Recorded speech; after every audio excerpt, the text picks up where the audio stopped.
You good? Okay. There we go. Okay, we'll call this meeting of the Jamestown City Council's Monday, May 13th work session to order. Will the clerk please call the roll? Councilmember Sheldon. Here. Brackman. Here. Henry. Here. Reynolds. Present. Faulkner. Here. Bonfiglio. Diversa. Here. Russell. Here. And President Booth. Here. This time we'll allow anyone from the public to speak. Anybody here? I don't see anybody from the public. So we'll move on to our committee reports. We'll start with housing. Bill, if you want to go to Thank you, Mr. President.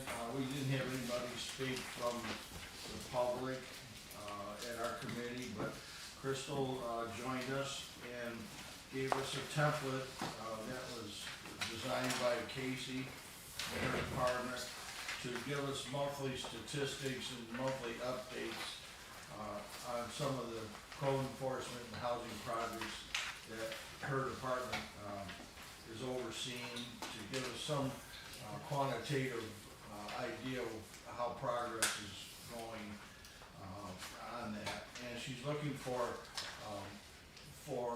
additions or subtractions from or any other data you might want to see done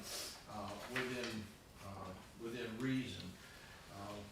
The oldest data goes back to, I believe, in one of the earlier programs to 2012.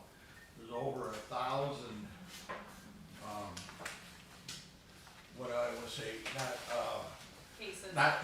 cases that the department's working with. So once the new software gets put into play, then we're going to see if we can pull the dates and pull in some information from the old system to the new.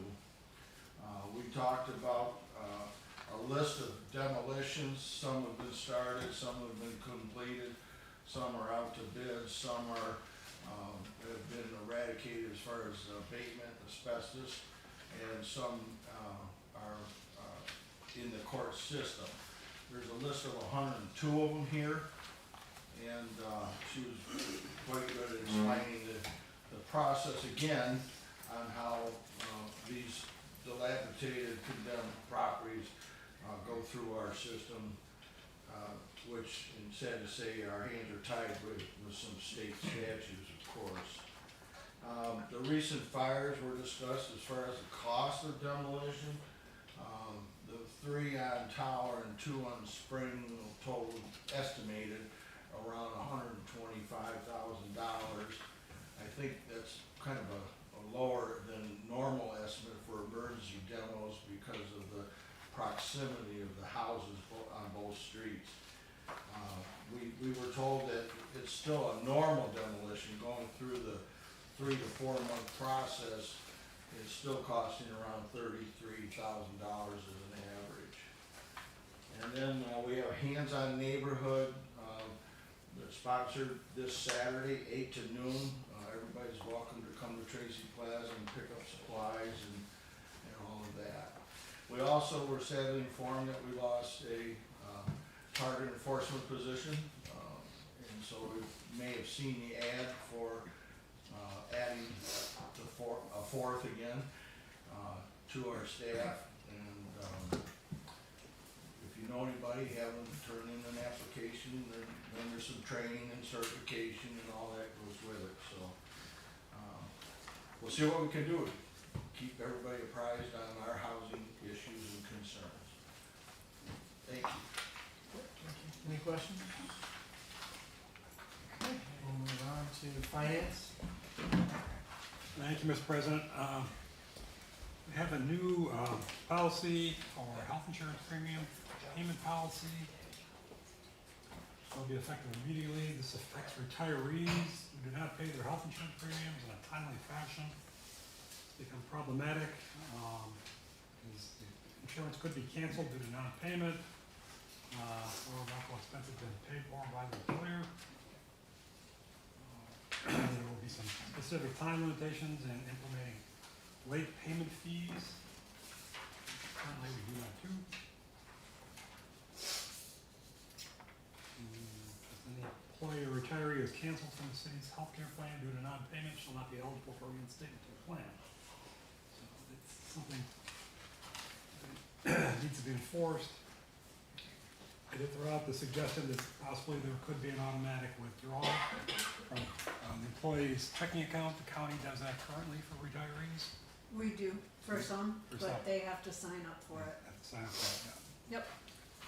They make it a mandatory policy that they all have to do it.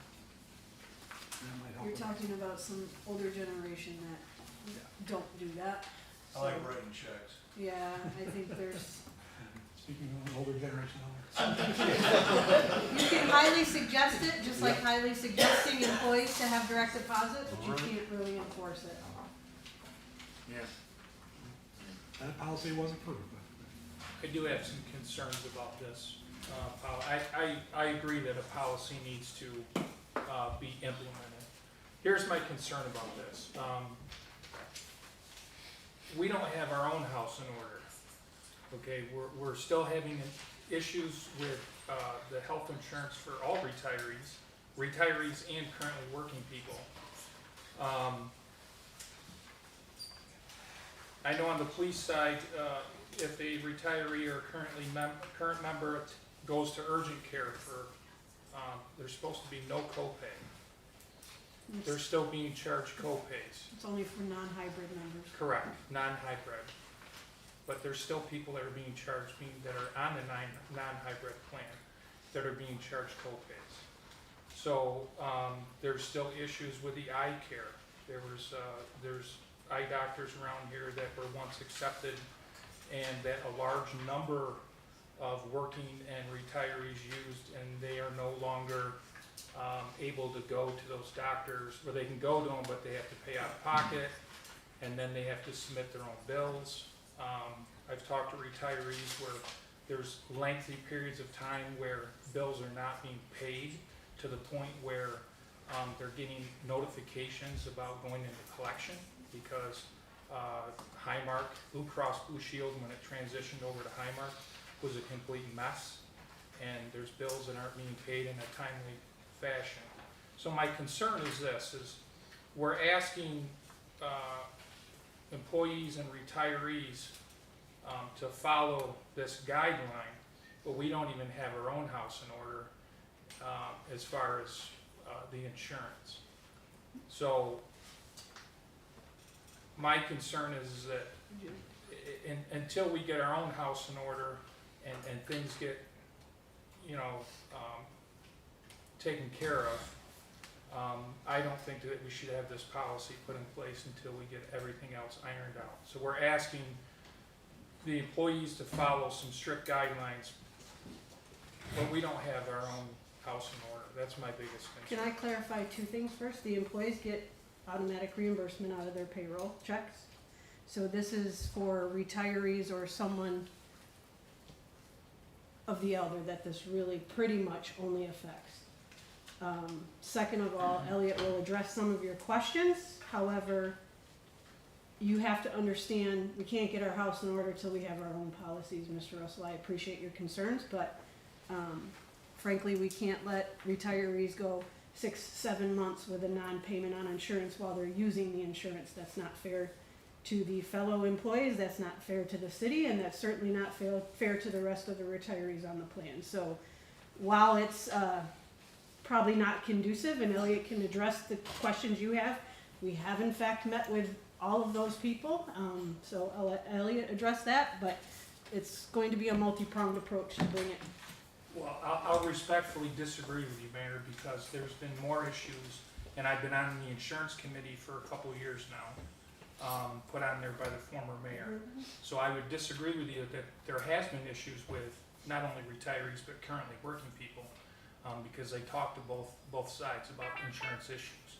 So I would agree. As they're brought to our attention, we address them. Right, but some of them are still not resolved yet. I agree that you don't let retirees or anyone else go not paying their insurance for 6 months. I would agree with that. But I would disagree that there's been issues across the board for everyone, not just retirees. So we're asking people to follow strict guidelines when we don't even have our own act together. disagree with that logic, I and I have a agree that question, we're working on that. piggybacking off of what Jeff says. Will there be a criteria or a set way of contacting these people? For instance, maybe they're snowbirds or whatever. Absolutely. Is it gonna be certified mail? Is it gonna be 1 attempt, 2 attempts? What's in place? We have specifically paragraph 4 to address that issue, Okay. where we do try to reach out to individuals via certified mail and regular mail, and even we've tried to reach out via the unions before Okay. to see if any of the fellow coworkers, retired or active, know the individual. And to address Councilman Russell's concern, so we have two different issues here at play. We have the city's internal workings where we're collecting health insurance premiums, and we address health insurance issues as they come up. And then we have the third-party administrator, which has been often malaligned as the transition from Blue Cross Blue Shield to Highmark transitioned over. So in our own internal controls, these are to address some of the issues that have been pending. Usually we contact an employee after a month or 2 months when they haven't been paying to see what is happening. And during that time period, they're still taking advantage of prescription drug benefits, of healthcare benefits. We're still covering them, and we could incur thousands upon thousands of dollars. Now, I obviously, understand that, yeah. yes, sir. there's cases where they become incapacitated due to some medical issue or due to some change of circumstance. So if that's the case, then we need to figure that out before we incur costs to the taxpayers that could frankly make our health insurance premiums go upside down. I mean, I agree there needs to be a policy, but, I mean, we've had, for a fact that we've had a lot of issues with this insurance switching from Blue Cross to Highmark. Yes. Bills haven't been paid, there's people have been threatened, employees have been threatened to be brought to collections. And there's even been talk of grievances being filed by unions because of the mess that's taken place to go from Blue Cross Blue Shield to Highmark. Yes. And anyone that denies that is not being truthful, that there has been a lot of issues transitioning over. That's been recognized. No I- one's denied that. How many, on an average, or how many retirees are delinquent? I mean, is it plentiful, or is it onesie twosies, is it? It's not a onesie twosie, let's leave it at that. Okay.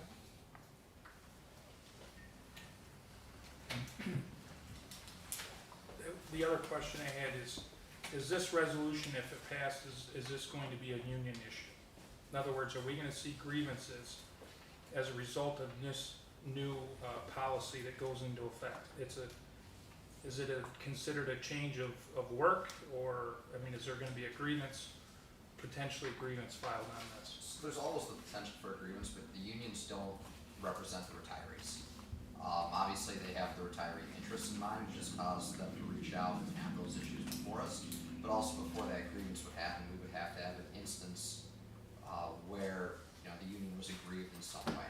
So usually when we're implementing this policy, it's because the affected individual, the affected member hasn't paid for months. And that means that they're not in contact with their union, they're not in contact with us. We don't know what the extraneous circumstances are.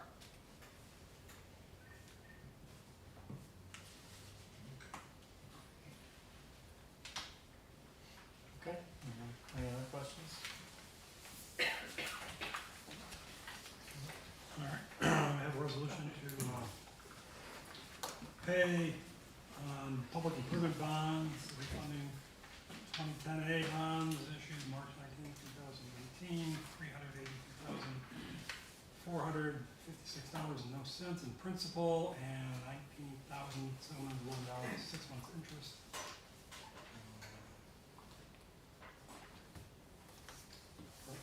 2.5% county. And this was improvements to Spring Street ramp, to City Hall, and various police and fire equipment. That was approved. Another bond payment, 2011 bonds, October 15, 2020, for $305,000 in estimates in principal and $875 after 6 months of interest.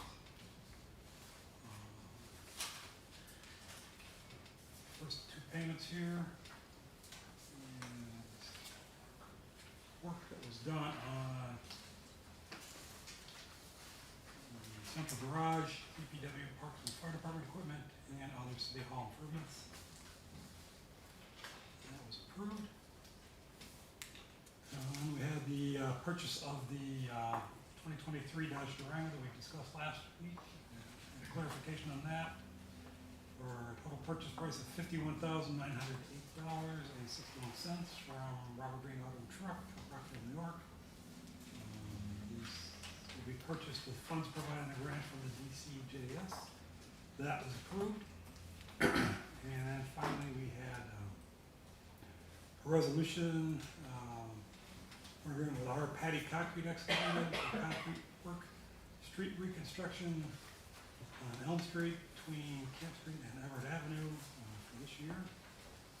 There's flat work, gutter and kind, brick pavement repair. There's also a very large retaining wall repair. And some other things here. We did note that there was only one bidder on this, but our Patty has consistently been the lowest bidder for our concrete work. So that was approved. Have the comptroller give us a report on sales tax. Erica, you want to advise the full council on that? Yep. Sales tax, that came in, we got a payment of $1,917,994.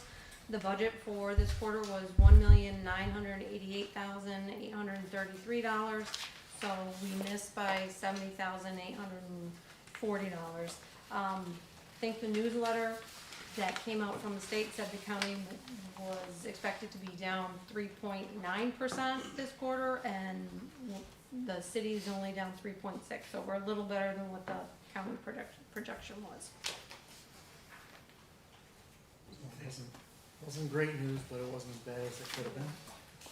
And we had a discussion about how that percentage is perceived. It's a fixed rate or percentage based on the population of the city of Jamestown. The county gets 50%, and the rest of the 50% comes from the percentage of the population of the municipality. So it's not something we can go back and say, hey, we want to raise on our sales tax. It has to do with the population of the city of Jamestown. If the next census, our population were to go up significantly, we'd probably get a larger chunk, but we have gone down just like the rest of the county has, so it's within proportion. It has to be proportioned out. Hopefully the 3/4 will inch up a little bit, so hopefully they stay within the ballpark. So. Thank you.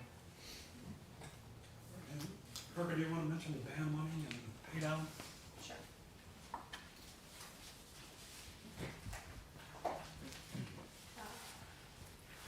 Band money is expected to be in this week. We're gonna get the money on Thursday, turn around and pay down the current band on Friday. The pay down amount is $88,000. The interest is $207,360. Of that, I can see in the budget there's $181,325 budgeted. The difference, I think, is premium on obligation, and I believe it's somewhere in the budget, but not in the place that I'm looking at, so I have to track that down. The 88 pay down, though, I'm not seeing where that was budgeted in the 2024 budget. Okay. And that's all we have from finance. Thank you. Move on to public safety. Jeff? Thank you, Mr. President. We had 5 special events and a block party to approve. The first special event was for Jamestown Public Market to be held on Saturdays beginning June 8, 2024 through October 26, 2024 on 3rd Street between North Main and Cherry Streets, with the addition of North Main from 3rd to 4th Streets on June 8, 2024. Street closures will run from 8 AM until 3 PM, 4 PM on June 8th, 2024, including setup and tear down. We also had gentleman, Nick Weath, if I'm pronouncing it right, and Mr. Cobb, come and answer some questions. There was a question on, alcohol vendor there. It was marked yes, there'd be alcohol, then it was no, but it turns out they haven't got a commitment yet. There might be, some alcohol being sold, but it would be sealed and, not being consumed, and they would have a sign there that there was no consumption allowed, so. They've had that in the past. They've had- Yeah, they haven't got a commitment from the vendor, so, that event passed. The next one was, Jamestown Juneteenth Festival. Winter Garden Plaza be held on Friday, June 14th, 2024 at Winter Garden Plaza in Main Street from 3rd to 4th Streets from 12 PM until 10:30 PM, including setup and tear down. And that passed. There was a question, what was on the next one? No, it was on this one. I did ask the mayor a question prior to the meeting on the payment. She said this is a co-sponsored city event, so there's no charge to the event. But I did see that there's a cost on here for the police department of $240. The question I had was, if it's a city co-sponsored event and we're not charging the Juneteenth group any money, why are we charging them $240 for police presence? So the park stuff is done during the day because it's a work day. The event is at night, which is why Juneteenth is paying for the overtime of the police department. Is that standard? Have we done that? Have we Yes. charged them in the past? Same exact as last year. So despite the fact that it's a co-sponsored event by the city, we charge them for the police department. All city-sponsored events also have incurred charges depending on the event. Babe Ruth World Series is a city co-sponsored event, they pay $1,000. Okay. Labor Day pays for other things. Things that are above and beyond get a fee. Okay, so that answers that question, and that passed. The next one was, once again, for Jamestown Juneteenth Festival at Jackson Taylor Park to be held on Saturday, June 15th, 2024, Jackson Taylor Park from 9 AM to 9 PM. Was set up beginning from June 14th, 2024 at 6 AM, and breakdown ending on Sunday, June 16th, 2024 at 9 PM. The application was complete, signed by Ms. Brackman.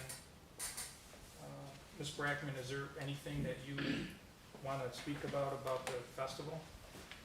No, we're looking forward to this year's festival and,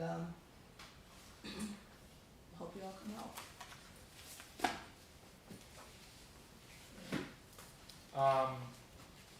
The next special event was a new one. Joe, go ahead with your Spanish. Oh, yeah, he's gonna say, who's got a name? Yeah, I butchered it. I No, didn't you even didn't go know. there. It's the Iglesia de Dios Pentecostal Jesus Cristo La Roca Eterna Isn't at it the bad? Jackson Taylor Park on July 5th, 6th, and 7th from 12 until dusk. Estimated crowd sizes 200 plus. And we ended up tabling that because of there was a question about The costs. Parks. yeah, there was no, on the last page, it just said all the costs were to be determined. So we wanted to try to nail down what these costs were gonna be. You're talking about a crowd size of 200 plus. So to us, the application seemed to be incomplete on our end as far as the cost of this. So I don't know if maybe we could talk to Dan, get some ideas on what the numbers were gonna be. And it was a 3-day event as well. Sure, yeah, so 3 days and cost not written on here, so we tabled that. Next one was, Celebrate Summer at the Reg to be held on Thursday, July 25th, 2024, on 3rd Street from 3 p.m. until 8 p.m., including setup and tear down. This is an annual summer event. They have applied for a beer, wine, and hard cider permit, but in order for that to go through, that one-day permit through the Liquor Authority, this application needs to be filled out and approved by us before they could get that with the state. So this application was approved. And the last one was for a birthday party, block party on Johnson Street, be held on Sunday, May 26, 2024, from 2 p.m. until 8:30 p.m. And that was approved as well. And then there was some discussion Joe brought up. Go ahead, Joe. Sure. I had a couple different items that I wanted to touch on. First and foremost, earlier in the year, Jeff had brought up the smoking in outside areas where there's outside dining. And recently was approached by a local business regarding that. Elliot actually has provided us with 4 or 5 different municipalities. 8 municipalities. 8 of them, okay, well, thank you. 8 of those that we're gonna dissect, take a look at, and see if we can come up with some sort of resolution, which will be good for everyone involved, so hopefully we can get that going. The second one was regarding bears, not deer coming out of me, but bears. Those of us that live on the west side near West Ellicott have been inundated with Ring doorbell sightings and postings of not 1, but up to 4 bears, small bears and mother bears, and in one case 3 young adults. I reached out to the DEC, not the CDC, the DEC today, and was told basically that as a city we need to contact or make it known that the residents, not only on the west side of town, but in any areas, should probably be advised to take down bird feeders and any outside food sources. Also, ensure that their garbage isn't out really early, because they're gonna come where the food is. And how we go about getting that message across is, I guess, a question I have for the city, whether we post it on our website, whether we make a public service announcement. Want to figure out the best way and to get that message out to the general public. Some of the mother, they're small bears, but mama bear will protect those cubs. And they were in a swing-setted area, so it was a residence in Jamestown off of Summit and Halleck. So they're close. So if there's anything we could do, I don't know, Kim, do you have any suggestions? We'll figure something out. Okay. I wanted to go on record with that, with the DEC, just so they were made aware of it, and he said if we continue to have problems to contact him. His name was Michael, that's all I got from him.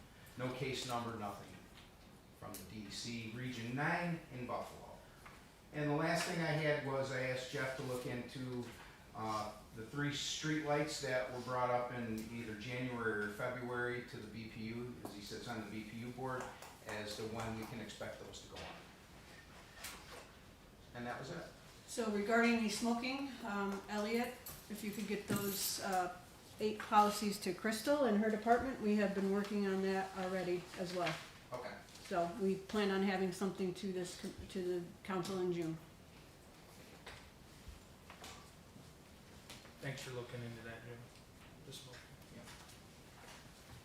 Again, it's for the bear thing, and it's just a reminder to the public, the media. Maybe something could be put on the website, and just to get the notification out there. This People is the time need of to be year. cognizant of what whether they're feeding or, have food sources out there. And it's springtime, they're moving more now that it's spring moving into the summer, and so they're moving around more. Okay, we'll move on to Public Works, Randy. Thank you, Mr. President. We only had the one resolution, and that was for the flat work and, on Elm Street. And for which we approved, and that would come out of CHIP's money. So we're thankful of that. The retaining wall that Brent mentioned briefly was, that retaining wall happens to be under a unique situation. It's under a house. And it is starting to tilt in on both corners.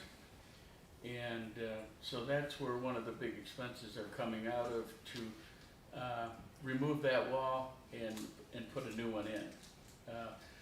The people would not have to be displaced, and they'd be able to do it while they were there. And I just wanted to say, elaborate on that. It was mentioned before in committee, so we were familiar with the situation. The only other discussion that we had, no members of the public, I should have said, were not there, but the only other thing is Regina brought up, there was a concern from a resident on Livingston that she's lived there for a while, but the trucks coming out of Lakeshore Paving are causing quite the stir. And you can comment if you want, Regina. But How you doing? okay, the trucks coming out of there are causing quite the stir with dust, and being a brick road when they haul the trailers, a racket. What could be done? It's not an easy answer, but Mark is going to, because the Lakeshore's been there forever, and so has these other people have been there for quite some time. But Mark said he would check on the road limits down there, not to stop Lakeshore from being in business. It would be, this person is also concerned about 10-wheelers and semi-trucks that use Livingston to go into Celeron. And they were concerned about that with the racket being made and that kind of thing. So that's something that Mark is going to get back to us on. As far as, is there any illegalities for one thing, and what may be able to be done with the Lakeshore equipment that starts early in the morning and goes, and I know they work till at least in the summertime, at least till 9 at night. So they're there quite a bit. So because I've seen them, but so we did have a discussion on that, and it's something that we are going to check out in the future and to see if there's anything that could be done at all. So that being said, that was all that we have. Thank you. Anything else before we go to Mayor? Mr. Rupp? So, first thing, as you all may be aware, the Falconer Schools did vote on the annexation last week. They did approve that. There's 2 more votes coming in.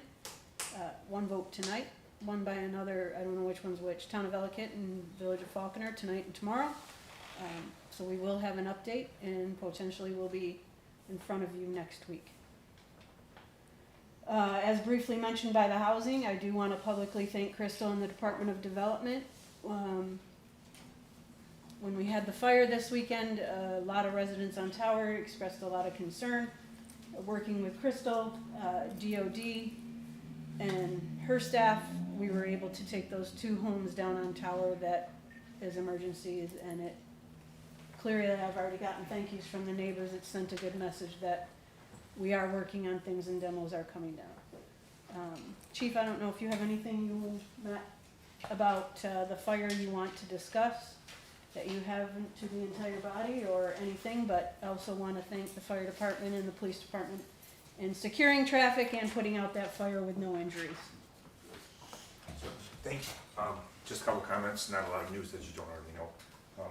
Unfortunately, we did have a significant event at 59 Tower Street early yesterday morning. That structure was already in a weakened state. It was already posted on the demo list, so the firefighters were able to fight the fire from the exterior. There's been no injuries reported, and we're still continuing to chase leads with our investigation, which remains as under investigation at this time. Thank you. That is it for me for open session. I have 1 item for executive session on potential ongoing litigation. The council and only Mr. Ritzer. Do I have a motion to go into executive session? Bill, second time. Andrew, all in favor?